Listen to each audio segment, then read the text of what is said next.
They rise from hilltops across the West Bank like towering modern fortresses, self-contained communities which are home to over 500,000 Israeli Jews. The settlements sit commandingly over the surrounding land of the West Bank, home to around 2 million Palestinians. Throughout their history they have been expanding, and they still are, on land the international community and international law insists is illegally occupied, a position rejected by Israel.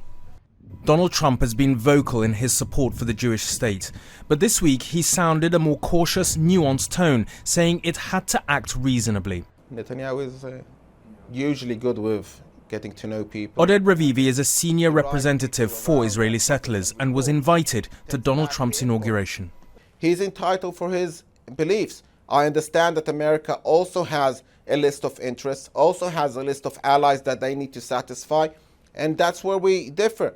But we need to study him, we need to engage in him, we need to get on his better side, because it's obvious that if you're not on his good side, you can suffer, and that's what we're going to try and do.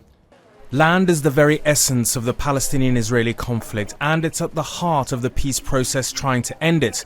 And the thorny issue of Israel's settlements sits right in the middle. The question of the settlements are of critical international importance because they're built on occupied land, and that land is the only real hope for a resolution to the Israeli-Palestinian crisis, a two-state solution based on an Israeli and a Palestinian state existing side by side. Israeli settlers reject the notion they're building on occupied land and say their growing communities and outposts take up a fraction of the West Bank. They feel momentum is on their side, whatever the international community thinks. Hanan Ashrawi has been part of the Palestinian Authority since the start of the peace process. She believes we're seeing the very last moments for a two-state solution. Well, we're reaching that point where the viability of the Palestinian state is destroyed. And now you have a hysterical mad rush to expand settlements, to grab lands, to legitimize the land grab. If the viability of the Palestinian state territorially is destroyed, then it means that we are going to see a perpetuation of the occupation, more lawlessness, more violence, and this will feed more extremism.